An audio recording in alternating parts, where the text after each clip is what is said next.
So, how I let go without guilt. I used to be really bad at letting people go. I could see that something was wrong. I could say I'm done and then somehow end up right back in the same situation. And after doing that enough times, even people stopped taking my decisions seriously. Because why would they? If I say I'm leaving and then come back every single time, my words don't really mean much. Now I look at people very differently. If someone has been in my life for years, of course I'm gonna give them more space. We are all human. I can be annoying and I can react badly. You know, people have bad days. But if I tell you twice, hey, please don't do this to me, for example, and you keep doing the exact same thing, now I have information. At some point, I have to ask myself, why am I trying so hard to keep this person in my life? Do I actually feel good around them? Do I trust them? Or am I keeping them around just because they've been for years? Time doesn't automatically make something healthy for me. And with new people, oh my god,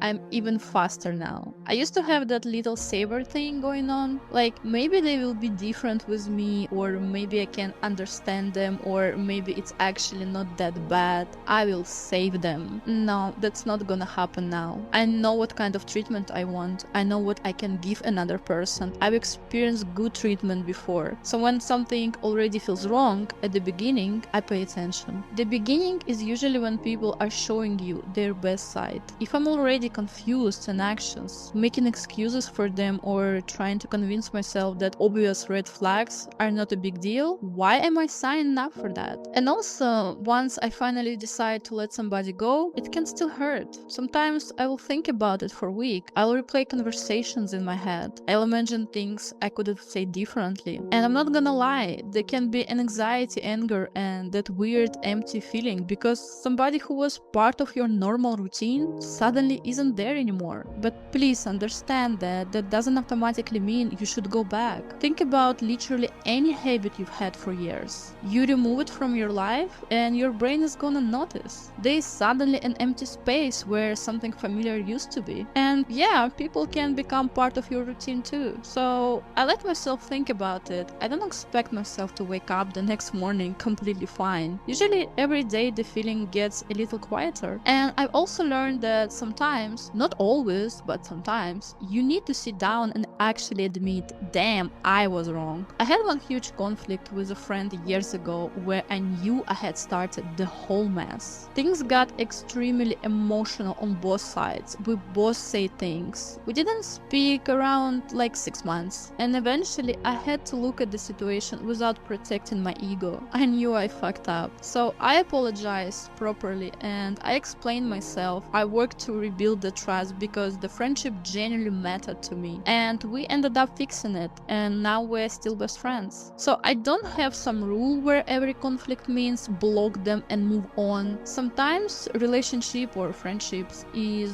worth repairing, but only after you've had some time to sit with your feelings, calm down, and really look at both your behavior and theirs. Cause look, decisions made in the heat of the moment can be wrong in either direction. So give yourself some space before deciding to go back. So I think one of the biggest things I had to learn was respecting my own decisions. Now when I make a serious decision, I understand that I'm probably gonna feel uncomfortable for a while, but I can survive uncomfortable. I'd rather have one uncomfortable week than spend another year nervous around somebody waiting for the next problem. And I also stopped looking at every person who leaves my life like I lost something. Some people were an experience. It's like maybe I learned how I don't want to be treated, or maybe I learned something ugly about myself and fix it. I personally believe that what is truly meant for me won't need to be held together with my bare hands every single day. So when something ends now, I take whatever learned from it and keep going. Because you know, people leave, new people come in, life keeps moving. And my main job is still my